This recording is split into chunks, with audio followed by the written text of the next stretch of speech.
If you hate cold calling, cold emailing, and want to stop chasing people to sell them something, then you must become the go-to thought leader in your niche. Doing so will lead people to come to you. Applying the personal branding strategy insights we'll share with you in this video will get you closer to that goal. These insights come from the top strategies in history. Some of these insights were used to create the biggest empires in the history of our planet. Although you won't be fighting battles with swords or gunpowder, you will be doing so with content.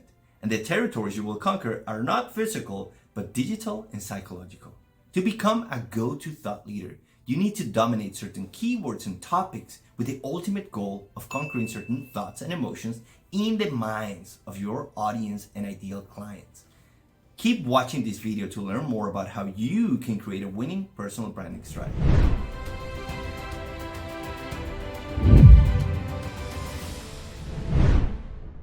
Play the long game. During the 7 Years' War from 1756 to 63, Frederick the Great of Prussia was facing immense challenges and obstacles. He was battling against Austria, France, and Russia at the same time. Frederick gained his fame as a great military strategist with aggressive attacks, but this time it seemed he would have to embrace the defensive position. All he did was focus on buying time.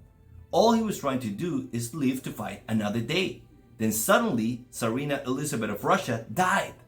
Her nephew and successor, Tsar Peter III, did not like his aunt and admired Frederick the Great. Peter made the decision to not only stop the war, but to ally himself with Frederick the Great. It seemed like a miracle.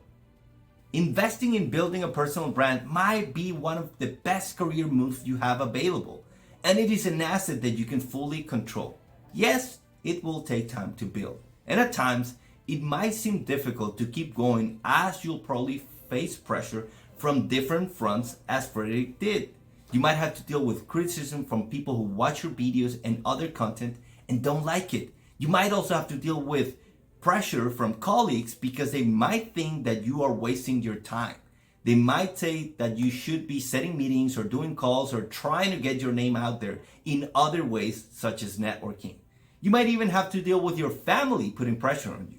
They might not understand why you're dedicating extra time to work on your personal brand outside the time you're dedicating already to your job. But once you get enough momentum going, it'll be unstoppable. And the growth of your personal brand to everyone else will seem like a miracle. Everyone will say it's an overnight success. Let everyone else keep saying whatever they want to say while you focus on dominating your niche, then your industry, and why not at some point dominating the world. Applying these personal branding strategy insights. If you like these insights and are hungry for more, then I have good news for you. There is more.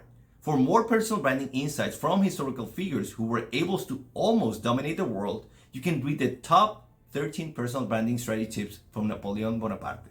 If you want more details about what you get with a personal branding strategy, you can get some insights from our services page where there's a description of the personal branding strategy services.